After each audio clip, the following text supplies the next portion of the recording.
Hello aspirants. तो देखिए, आज हम बात करने वाले हैं इस वीडियो में कि आपको नॉर्मलाइजेशन के बारे में क्या सोचना चाहिए, एग्ज़ाम डेट के बारे में क्या सोचना चाहिए, या फिर क्या आपको ये सोचना चाहिए कि क्या पैटर्न चेंज होने वाला है बीपीएससी का। उससे पहले मैं यूपी पीसीएस के जो भी छात्र हैं उनके जज्बे को सलाम करता हूँ और उनके यूनिटी के लिए उनको बहुत बहुत बधाई देता हूँ कि आप लोगों ने आखिर जो है आयोग को सही रास्ते पर लाने की पूरी कोशिश की, और इस वजह से जो है आयोग अपने सही डिसीजन पर आ पाया। आई एज्यूम डैट, और मैं होप करता हूँ कि बीपीएससी भी इनसे कुछ सीख पाएगा और हमारे जो एस्पिरेंट्स हैं वो भी आप लोगों से थोड़ा सा मोटिवेशन फील करेंगे। और हम देख पा रहे हैं कि 14 नवंबर की शाम को जब उत्तर प्रदेश लोक सेवा आयोग ने ये 2 दिवस में कार्य कराए जाने वाले प्रणाली के ऊपर एक विज्ञप्ति जारी की, तो सभी बच्चे इसको लेकर बहुत ही ज़्यादा खुश थे, क्योंकि उनकी बहुत मेहनत रंग लाई है यहाँ पे। अब मेहनत क्यों रंग लाई है, क्योंकि देखिए यहाँ 12 बजे रात तक जो है अभियान चलाया गया, दो बार मीटिंग की गई, बैठक हुई, और लोगों को थाने में ले जाया गया, जेल भेजा गया। और 14 नवंबर को फिर देखिए किस तरीके से छात्रा जख्मी हो गई, झड़प हो गई, और फिर 4 बजे शाम में यानी कि 4 PM को जो है आखिरकार यूपी पीसीएस की जो आयोग है उसको बात माननी पड़ी, और फिर इनको जो है अपना 2 शिफ्ट में जो एग्ज़ाम होना था इसको चेंज करना पड़ा। तो इसके लिए मैं बहुत बहुत ज़्यादा बधाई देता हूँ यूपी पीसीएस के छात्रों को। तो देखिए, बीपीएससी के बारे में मैं ये बात करने वाला हूँ कि आखिर क्या हो रहा है यहाँ पे, क्यों चीज़ें जो है बदल नहीं रही हैं, क्यों परेशान हैं बच्चे, और किन किन सवालों का जवाब बच्चों को चाहिए जिस वजह से जो है वो परेशान हो रखे हैं। तो सबसे पहले तो बीपीएससी ये क्लियर ही नहीं कर पा रही है कि आखिर बीपीएससी लेने वाली है नॉर्मलाइजेशन में एग्ज़ाम को, यानी कि एग्ज़ाम का पैटर्न जो होगा वो कैसा होगा, टफ होगा या फिर इजी इन नेचर होगा, ये सब कुछ भी क्लियर नहीं कर रही है बीपीएससी। एग्ज़ाम डेट तो इन्होंने क्लियर कर रखा है जो कि 13 दिसंबर है। और मैं इस वीडियो को बनाने का मेन पर्पस मेरा ये है, और यहाँ पे मैं ये डिस्कस करना चाहता हूँ कि आप डिस्ट्रैक्शन से बचें, है ना। आप डिस्ट्रैक्ट मत होइए अफवाहें जो फैल रही हैं। जैसे अभी अभी हमने देखा कि एक वायरल हो रहा था नोटिस, जिसमें कि 19 जनवरी 2025 का एग्ज़ाम डेट दिखाया जा रहा था, बिल्कुल भी फेक है, ठीक है। ये फेक है, क्यों फेक है? क्योंकि बीपीएससी ने कुछ भी अभी तक हमको नोटिस नहीं दिया है। तो जो भी चीज़ें आयोग जारी नहीं करता है आप उससे फेक ही मान के चलिए। जब तक आयोग जारी ना कर दे तब तक वो आपके लिए कोई भी काम करेंगे, चाहे कितना भी इंपॉर्टेंट रिसोर्स आपको वो जानकारी दे रहा हो। कुछ यूट्यूबर्स हैं जो कि अपने रिसोर्सों पे ज़्यादा भरोसा करते हैं। तो मेरा ये कहना है कि सबसे बड़ा जो रिसोर्स है वो तो आपके सामने बैठा है, बीपीएससी। तो जब तक वो कुछ ना कह दे आपको ये सब कुछ चीज़ें नहीं माननी है। एक और बात हम यहाँ ध्यान रखेंगे कि 13 दिसंबर का एग्ज़ाम एमिनेंट है। आप इस चीज़ से भागने की कितनी भी कोशिश कर लें तो ये एग्ज़ाम 13 दिसंबर को ही होने वाला है, इसमें कोई बदलाव नहीं होने वाला है। और जहाँ तक बात रही नॉर्मलाइजेशन की, तो मैं इस मुद्दे पे यही कहना चाहूँगा कि बीपीएससी ने अभी तक ये नहीं क्लियर किया है कि वो नॉर्मलाइजेशन करने ही वाले हैं या नहीं भी करने वाले हैं, है ना। क्योंकि अगर एग्ज़ाम में नॉर्मलाइजेशन होता भी है तो आइए हम देखते हैं कि उससे आपको कितना ही फ़र्क पड़ जाएगा, है ना। एक एक छोटा सा यहाँ पे देखिए आपको एग्जाम्पल दिखाता हूँ कि कोई स्टूडेंट अगर 91 मार्क्स ला रहा है ना, और आपको पता है कि कट ऑफ जो है 90 जाने वाला है, मान के चलिए, ठीक है।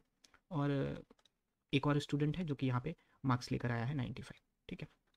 तो देखिए 90 कट ऑफ है और ये 95 लाया है और ये 91 लाया है, तो क्या दोनों मेंस नहीं देंगे? मेंस दोनों देने वाले हैं। तो आखिर बात क्या है यहाँ पे, फाइट किस चीज़ की हो रही है? फाइट इस चीज़ की हो रही है कि बच्चे इस बात से परेशान है कि कहीं वो कट ऑफ भी क्लियर ना कर पाए। तो आप अपनी पढ़ाई पर भरोसा रखिए, मेरा ये कहने का मतलब है। अगर आपको इतना बिलीव है, इतना ट्रस्ट है कि हाँ मैंने चीज़ों को जो है पढ़ा है और मैं एग्ज़ाम में जो है वो अच्छा करके आऊँगा, तो आपको नॉर्मलाइजेशन से उतना भी फ़र्क नहीं पड़ना चाहिए।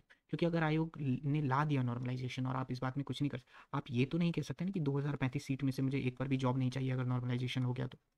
आप ये तो दावा नहीं कर सकते कि अगर आप नॉर्मलाइजेशन लेंगे तो मैं आयोग का एग्ज़ाम नहीं दूंगा या मैं जॉब लेने से मना करता हूँ, ऐसा तो आप नहीं कर सकते। आपको तो नीड है ना।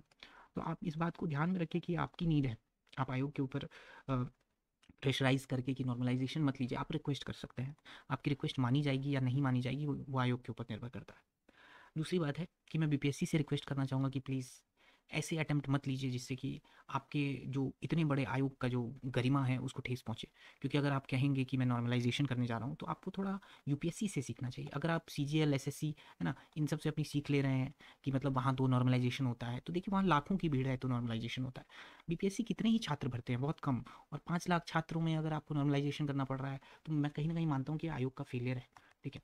यूपीएससी को तो मैंने कभी मतलब नहीं नॉर्मलाइजेशन करते देखा है, और मैं ये नहीं देख पा रहा हूँ कि क्यों आप प्रेरणा कहीं और से ले रहे हैं जबकि आपके सामने इतना बड़ा जो है आयोग सामने पे बैठा हुआ है। तो नॉर्मलाइजेशन की बात मेरे ख्याल से अब आपको क्लियर हो गई होगी कि आपको इसके ऊपर ज़्यादा सोचने की ज़रूरत है नहीं। अगर होता है तो भी आपके पक्ष में है, क्योंकि आपको फिर अच्छा मार्क्स लाना चाहिए, है ना। और अगर नहीं होता है तो वैसे भी आपके पक्ष में, आपको तो फिर सोचना ही नहीं है फिर कुछ, है ना।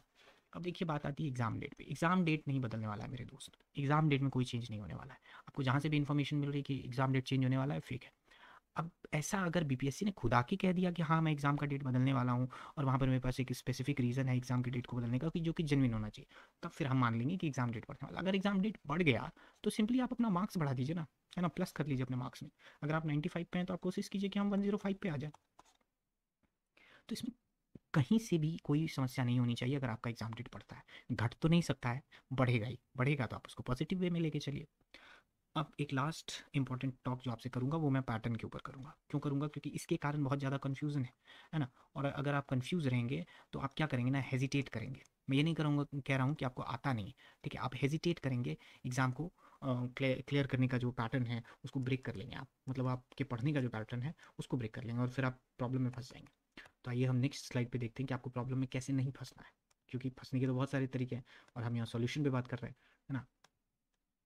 तो देखिए, अभी कुछ दिन पहले मैंने एक वीडियो अपलोड की थी जहाँ पे मैंने 69th बीपीएससी का जो है वो हिस्ट्री के क्वेश्चन का पीवाईक्यू समझाया था, है ना। इसमें मैंने समझाया क्या, बात क्या की, तो मैंने बात किया पैटर्न के ऊपर। मैंने बात की थी कि आखिर किस पैटर्न पे एग्जाम हो रहा है ना, और आपको पीवाईक्यू के एनालिसिस से कैसे पता चलेगा, आपको पीवाईक्यू से कैसे पता चलेगा कि मेरा एग्जाम हमको कैसे क्लियर करना है। तो देखिए ये कुछ इस तरीके से है कि अगर हमको पहले से पता हो कि इतने चैप्टर्स हैं और इन्हीं चैप्टर्स का ज़्यादा वैल्यू है, ठीक है। मान के चलिए कि आपके 100 नंबर में से 80 नंबर के चैप्टर आपको पहले से पता है, तो आप 20 नंबर के चैप्टर पे उतना मेहनत ना भी करें तो चलेगा, क्योंकि आपको तो 80 नंबर लाने ही लाने हैं। और अगर आप अपना 80 नंबर सिक्योर कर लेते हैं तो मैं गेस कर पा रहा हूँ कि आप ये 20 नंबर में भी अच्छा ही करेंगे। अच्छा, क्यों अच्छा करेंगे? क्योंकि क्या है, जैसे ही आप 80 नंबर का पढ़ेंगे तो आपका माइंड इतना डेवलप हो चुका होगा कि आप 20 नंबर को ग्रैप ज़्यादा कर पाएंगे। तो इसलिए मैं कह रहा हूँ कि प्रीवियस ईयर का जो मैं एनालिसिस का एपिसोड 1 डाल चुका हूँ, अपलोड कर चुका हूँ अपने यूट्यूब पे, आप प्लीज़ उसको जरूर देखें। और ऐसे ही वीडियो आगे भी अभी आने वाले हैं, तो उनको प्लीज़ आप इग्नोर ना करें। उसके लिए आप चैनल को प्लीज़ सब्सक्राइब कर लें। देखिए यहाँ पे फ्री कंटेंट मिल रहा है, कोई पैसा तो लग नहीं रहा है, आपको बस क्या करना है, सब्सक्राइब कर लेना है और समय समय पे वीडियो को देखना है। कोई ना कोई तरीका निकल ही आता है जिससे कि आपके लिए यूज़फुल हो जाएगा। अब ये तरीका अगर मेरा वीडियो ही है तो मेरे ख्याल से आपके लिए ज़्यादा अच्छा है, फ्री है, ईजिली आपके लिए एक्सेसिबल है। आप इधर उधर टाइम वेस्ट करने के बजाय अगर एक पीवाईक्यू का क्वेश्चन का पूरा वीडियो देख लेते हैं, सॉल्यूशन देख लेते हैं, तो आपको इतना पता चल जाएगा ना कि मुझे क्या करना है।